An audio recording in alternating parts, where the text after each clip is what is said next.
Depuis 3 mois maintenant, nous avons constaté que les sondages réalisés par l'Institut ELAB nous plaçaient systématiquement à un niveau inférieur à ce que donnaient les autres instituts de sondage. Alors ça nous préoccupait, mais il est extrêmement difficile d'apporter des preuves des manipulations éventuelles par cet institut.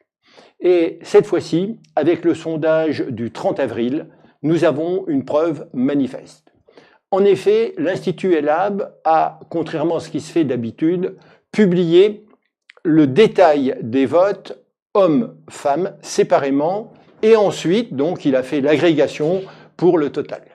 Eh bien, pour les hommes, nous avons 5%, pour les femmes, nous avons 5%, et pour le total agrégé, nous avons 3,5%.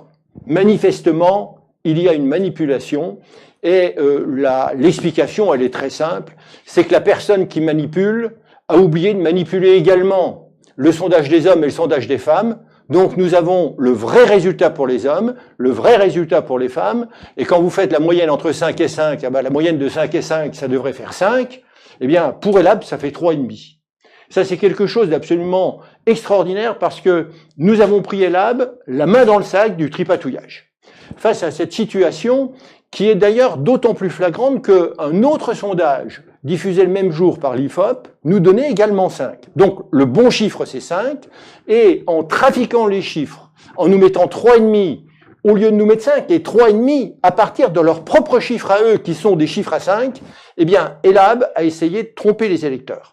C'est extrêmement grave parce que d'une part, il y a un faux, une atteinte à la déontologie des instituts de sondage, et puis d'autre part, il y a une infraction pénale puisqu'il s'agit de détourner des suffrages, et le détournement de suffrages est sanctionné par le code pénal, ce qui fait que ce matin même, eh bien, j'ai porté plainte auprès du procureur de la République de Paris, et j'espère que nous aurons des suites, parce que nous ne sommes pas les seuls à être concernés.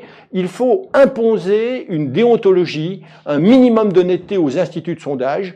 Ceux qui doivent faire les instituts de sondage doivent le faire correctement et ne pas chercher simplement à faire plaisir à celui qui a payé le sondage. Il y a un certain nombre de financeurs des sondages qui ne souhaitent pas que nous puissions monter.